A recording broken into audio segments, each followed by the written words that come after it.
একজন মা যে নিজের 2 মেয়েকে সিরিয়াল কিলার হিসেবে রূপান্তর করে, আর এসবের পেছনে লুকিয়ে থাকে ভয়ঙ্কর এক মনস্তত্ত্ব। এই গল্পটা কোনো কল্পনা নয়, বরং ভারতে ঘটে যাওয়া সবচেয়ে ভয়ঙ্কর ঘটনাগুলোর একটি।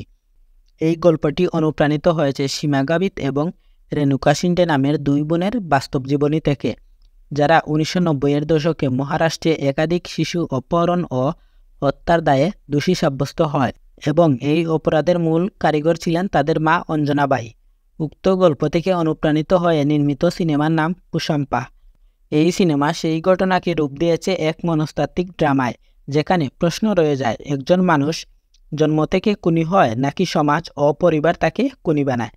আজকের ভিডিওতে আমি ব্যাখ্যা করব 2019 সালে নির্মিত সিনেমা পুষ্পাম্পার সম্পূর্ণ কাহিনী ও এর ভেতরে লুকিয়ে থাকা ভয়ঙ্কর বাস্তবতা। সিনেমার শুরুতেই দেখা যায় 2 নারী বন্দী অবস্থায় রয়েছেন। তারা হচ্ছেন রেগা ও শিখা, দুজনেই মৃত্যুদণ্ডের অপেক্ষায় দিন কাটাচ্ছেন। তখন সরকার কর্তৃপক্ষ থেকে 2 জন লোক আসে, নিখাত ও গুনদীপ। তারা 2 জন রেগা ও শিখার উপর ডকুমেন্টারি বানাতে এসেছে, আর এখান থেকেই শুরু হয় সিনেমার আসল গল্প। নিখাত রেখাকে প্রশ্ন করে, কেন রেখা 1992 সাল থেকে 97 সাল পর্যন্ত অসংখ্য বাচ্চা অপহরণ ও হত্যা করে। এমন প্রশ্নে রেগা প্রথমে রাগান্বিত হলো, পরে জানায়, আমার মা মাদকাসক্ত ছিল। কিন্তু সিনে দেখা যায় বিভিন্ন পুরুষের সাথে সময় কাটিয়ে তাদের মেরে ফেলতেন রেগার মা।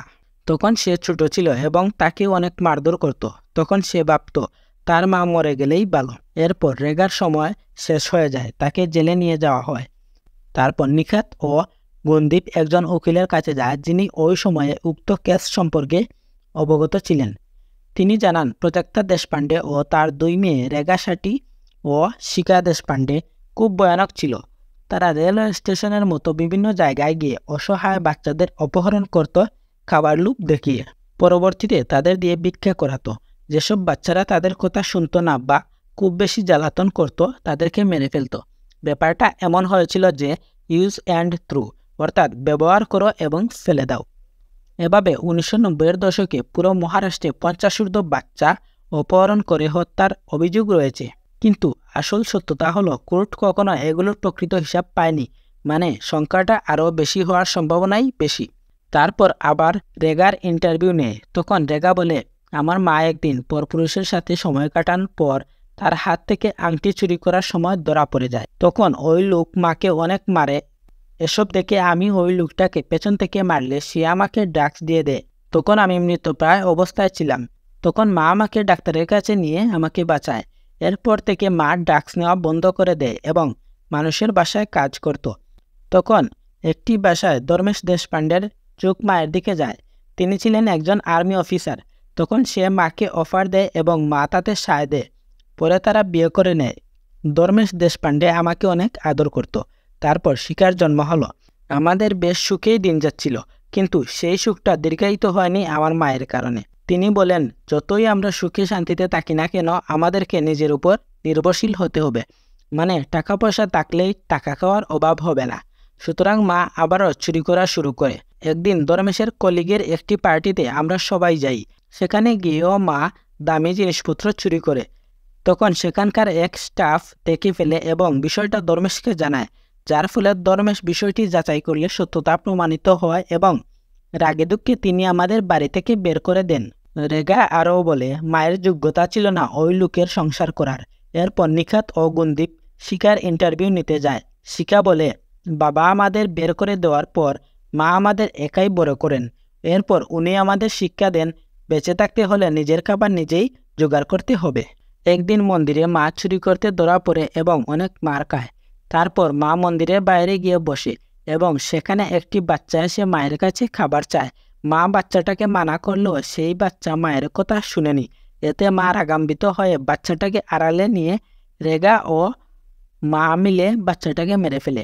এসব দেখে মাকে আর কখনো আমার ক্ষুধার কথা বলেনি। মা আমাদের চুরি করা শেখায়, বলে যেখানে যা পাবি তুলে নিবি। আমরা 3 জন মিলে চুরি করতাম। একদিন রেগা পড়ার কথা বললে মা তাকে প্রচুর মারে। তারপর থেকে আমি মাকে পড়ার কথা বলতাম না। এখানেই ইন্টারভিউ শেষ হয়। তারপর নিখাত বলে, এখানে শিখার কোনো দোষ নেই। জবাবে গুনদীপ বলে, 25টা এফআইআর ও 50টা খুন, এগুলো তো মিথ্যা নয়। তখন নিখাত শিকার ভালো গুণগুলো তুলে ধরে।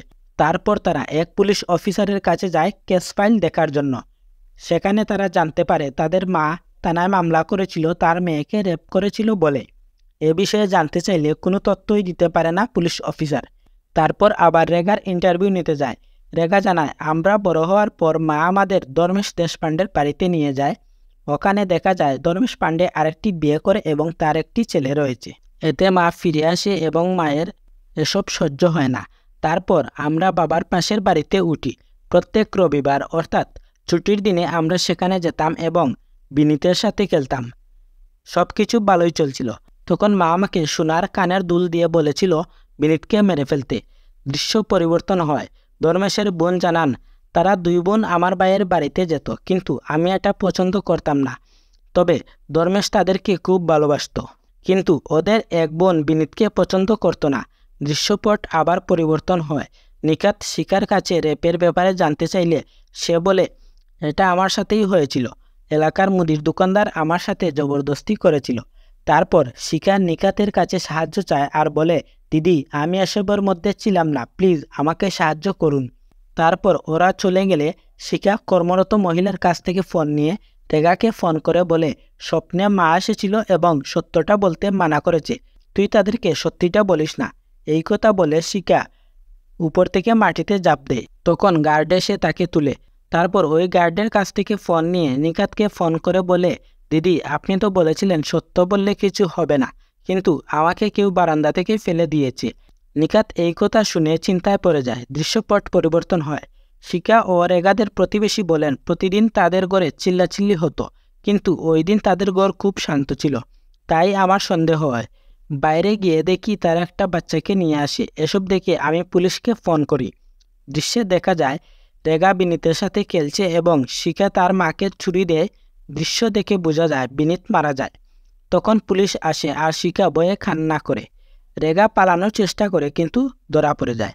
তিনজনকেই জেলে ঢুকানো হয়। এরপর দেখা যায় শিকা ও রেগা দেখা করে। শিকা চলে যায় এবং রেগা কল্পনা করে তার মা তাকে মারতে এসেছে, সাথে অনেকগুলো বাচ্চা যাদের তারা মেরেছিল। এসব দেখে সে সুসাইড করে নেয়। সিন পরিবর্তন হয়। 2 মাস পর নিখাত ও গুণদীপের বানানোর ডকুমেন্টারিতে দেখা যায় শিকা বলে, আমার জন্ম যদি অন্য কোনো পরিবারে হতো বা আমার বাবা মা যদি এমন না হতো, তাহলে আমার গল্প হয়তো অন্যরকম হতো, কিন্তু এখন আমার গল্প কেউ শুনবে না, বিশ্বাস করবে না। সেখানে একজন গার্ড আসে আর বলে, তোমার বোন মারা গেছে। এটা শুনে শিকার রিয়েকশন একদম নর্মাল ছিল। তারপর নিখাত ও গুণদীপ নিউজ দেখছিল, যেখানে রিপোর্টার বলে, পুরো গল্প শুনে সবাই বলছে শিকার কোনো দোষ নেই। উকিলরাও বলছেন মৃত্যুদণ্ডের পাশাপাশি সাজাও কম হতে পারে। এটা দেখে নিখাত ও গুণদীপ খুশি হয়। তখন তাদের কাছে পুলিশ অফিসারের কল আসে। তিনি বলেন, আমরা রেগার রেপ কেসের পুরো তদন্ত করেছিলাম, তোমরা ডকুমেন্টারিতে ভুল লিখেছ। তখন নিখাত নিশ্চিত হওয়ার জন্য বলে, রেপ শিকার হয়েছিল না? তখন পুলিশ বলে, না, আমি রেগার কথা বলছি। তখন নিখাত বুঝতে পারে তারা ভুল মানুষকে প্রমোট করেছে। তখন ফ্ল্যাশব্যাকে দেখা যায় সেদিন সেই বাচ্চাকে তার মা মারতে পারেনি, শিকা মেরেছিল। শিকাই প্ল্যান করে বাচ্চাদের দিয়ে ভিক্ষা করাতো এবং মেরে ফেলত। রেপ রেগার সাথে হয়েছিল, শিকা সেটা দেখেও সাহায্য করেনি। বিনীতকেও শিকা মেরেছিল, কিন্তু পুলিশ আসার আগেই সে তার মায়ের কাছে চাকু দিয়ে কান্নার অভিনয় করেছিল। বারান্দা থেকে ওই দিন সে নিজেই পড়েছিল যেন সে ওদের অ্যাটেনশন পায়, এবং রেগার সাথে দেখা করে সেই রেগার মনে ভয় ঢুকিয়ে দেয় যেন রেগা তার ব্যাপারে কিছু না বলে। পরে নিখাত ও গুণদীপ বুঝতে পারে শিকা তাদের ইউজ করেছে এবং মূল দোষীকেই তারা বাঁচানোর চেষ্টা করেছে। আসলে মানুষ এমনই। পুষ্পা শুধু একটি থ্রিলার সিনেমা নয়, এটি একটি ভয়ঙ্কর সমাজের বাস্তবতার আয়না, যেখানে ভালোবাসা, মানসিক অসুস্থতা আর অপরাধ একসাথে মিশে তৈরি করে এক ভয়ানক দুনিয়া। মনে রাখবেন, পৃথিবীর সবথেকে বিষাক্ত প্রাণীই হচ্ছে মানুষ। পরিশেষে বলা যায়, যদি কোনো মা নিজের সন্তানকে মনুষ্যত্ব শিখাতে ব্যর্থ হয়, তাহলে সেই সন্তান কখনো মানুষ হয়ে উঠতে পারে না। ভিডিওটি ভালো লাগলে লাইক দিয়ে কমেন্টে লিখুন আপনার মতে আসল অপরাধী কে, মা না মেয়েরা। আর এমন সিনেমা এক্সপ্লেন পেতে চ্যানেলটি সাবস্ক্রাইব করতে ভুলবেন না। ধন্যবাদ, ভালো থাকুন।